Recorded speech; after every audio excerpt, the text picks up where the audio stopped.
Emosyonal na ibinahagi ni Heart Evangelista ang isang mini-vlog kahapon kung saan makikita siyang umiiyak habang nasa backdrop ang iconic na Eiffel Tower. Sa video, tila ramdam na ramdam ang bigat ng damdamin ni Heart habang binabalikan ang mga alaala na konektado sa lugar na iyon. Nagdadasal ako na sana okay lahat kasi nagpictorial ako dati dito. Iba yung mga kasama ko, sambit niya habang nagpupunas ng luha. Hindi malinaw kung sino ang mga tinutukoy niyang mga kasama noon, ngunit halata ang emosyonal na attachment niya sa mga dating kaganapan sa lugar na iyon. Itinagdag pa ni Hurt, I'd rather be antsy and overthink that everybody is okay than not to care. Ipinapakita ang kanyang pagmamalasakit sa mga tao sa paligid niya kahit na nag-overthink siya minsan. Sa eksenang iyon, hindi naiwasan ng kanyang team na yakapin siya bilang pag-aalaga sa kanya matapos ang isang matagumpay na partisipasyon sa katatapos lamang na Paris Fashion Week. Malinaw na kahit nasa gitna siya ng fashion spotlight, dala pa rin ni Heart ang mga personal na pinagdaraanan na tila bumabalik tuwing nasa Paris siya. Sa caption ng kanyang post, sinabi ni Heart, "For everything has a reason. Trust that all is always for the best. Forever grateful to be blessed by every single one of you." #PFW #Paris Fashion Week. Makikita sa mga salitang ito ang kanyang pasasalamat at pagpapatahimik ng sarili sa kabila ng mga emosyonal na hamon.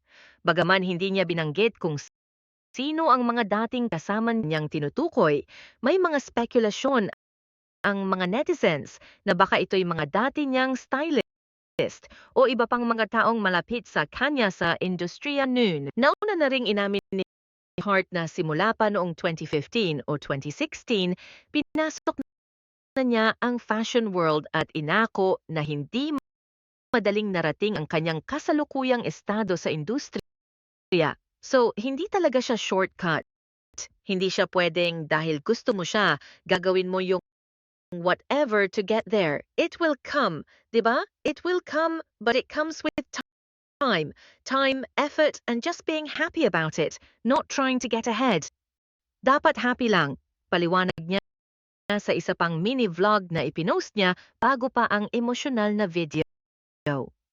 Ipinaliwanag din ni Het na hindi kailangang maging top sa lahat ng bagay. Ako, never ko naging goal maging top. Siyempre, it feels good when you're acknowledged, but then that's never the goal because once you're on top, it's hard to keep that spot, aniya. Pinapakita nito na para kay Heart, mas mahalaga ang proseso at kasiyahan sa paggawa kaysa sa pagpapanatili ng status sa industriya. Ang mga netizens naman ay kanya-kanyang hula sa mga pinagdaraanan ni Heart. Marami ang nagbigay ng opinyon at pati na rin ng kanilang suporta habang ang iba'y piniling maging kritikal. Tila karaniwan na nga sa social media ang mga bashers na nagiging bahagi na ng bawat kaganapan sa buhay ng mga celebrities tulad ni Heart. Gayunpaman, sa kabila ng mga emosyon at mga spekulasyon, malinaw na si Heart ay nananatiling matatag at patuloy na nagpapasalamat sa mga taong sumusuporta sa kanya sa bawat yugto ng kanyang buhay.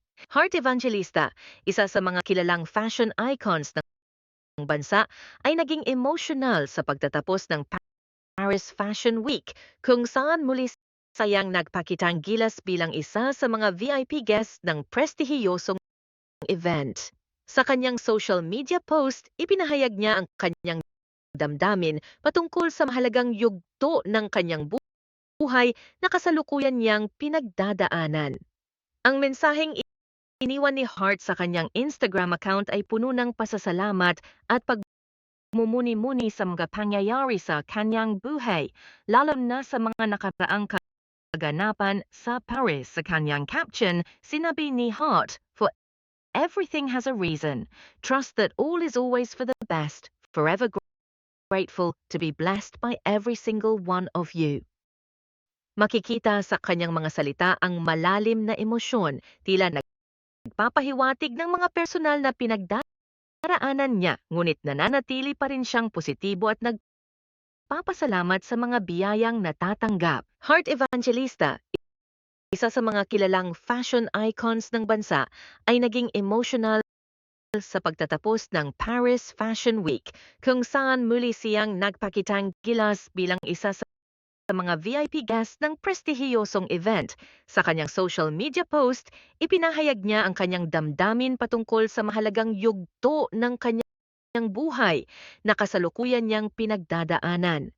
Ang mensaheng iniwan ni Hart sa kanyang Instagram account ay puno ng pasasalamat at pagmumuni sa mga pangyayari sa kanyang buhay, lalo na sa mga nakaraang kaganapan sa Paris. Sa kanyang caption, sinabi ni Hart, "For everything has a reason. Trust that all is always for the best. Forever grateful to be blessed by every single one of you."